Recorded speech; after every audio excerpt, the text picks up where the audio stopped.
folklórny stúbor Hoštetko a spevácka skupina Hoštetňan. 5-ročná história folklórnej skupiny sa na prvý pohľad zdá byť veľmi mladá, no poukazuje zároveň aj na vzácny moment a to, že aj v 21. storočí neustále vznikajú nové a nové projekty, ktorých cieľom je nadviazať na naše dedičstvo po svojich predkoch a odovzdať to tak ďalším generáciám.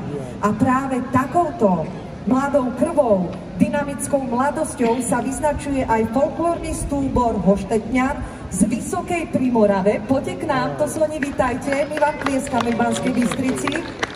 A pozor, tento súbor, práve tu, ak sa nemýlim, oslaví svoju 5-ročnicu, je tak? Áno, my sme takí mladučky a tešíme sa, že máme tých prvých 5 rokov. Tak my vám blahoželáme všetko najlepšie. Želáme vám, aby sa vám dobre tancovalo, spievalo, radovalo. No ale teraz ešte mojou milou povinnosťou v rámci tohto vstupu a tohto detského folklórneho súboru je, dámy a páni, keďže ten slovenský deň kroja je o tom kroji a trošku aj o osvete, aby sme vám do pozornosti dávali a možno aj tak trošku opísali tú nádheru v podobe slovenského kroja, tak dovolte, aby som vám predstavila hoštecký kroj. To je on, poďte, on na prvýkrát naozaj upúta svojou nádherou a čo je také výnimočné, ja tuto mám svoju tutorku, ktorá bude dávať pozor, že či dobre opisujem. Takže má až taký barokový štýl, ten barok je naozaj taký prezdobený, monumentálny. Ďalej sa vyznačuje nádherne tkanou ručnou čipkou, biela čipka na bielom podklade, čo je veľmi vzácny. Ďalej sa vyznačuje tým, že má niekoľko vrstiev, a to aj pod sukňou, až 4 až 5 vrstiev a takisto vo vrchnej časti.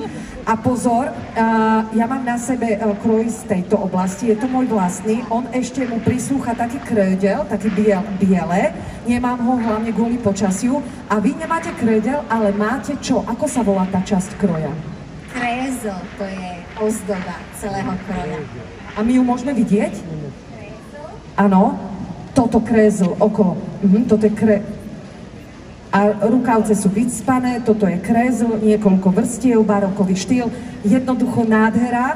A to nie je všetko, my pri krojoch nekončíme, ale teraz sa spolu s divákmi zahryzneme nielen do vášho výročia, ale aj do vášho umenia, spevu a tanca. Takže vítajte a ideme na to. Áno? Pozrite, my tu máme úžasných divákov v Bystrici, oni plieskajú a my začíname. Nech sa páči.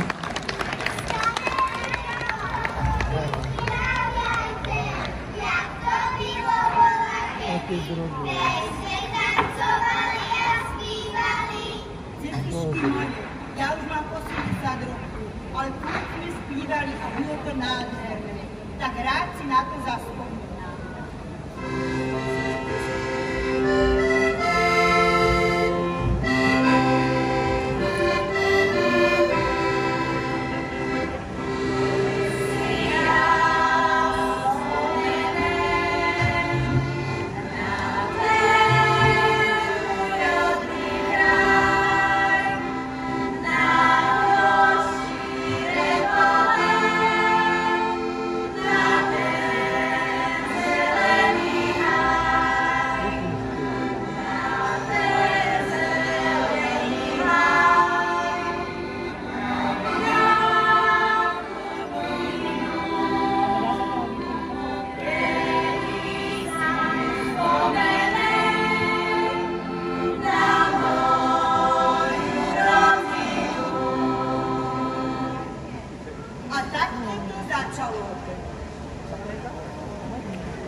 Ďakujeme veľmi pekne, detský folklórny súbor Roštetko, všetko najlepšie ešte raz.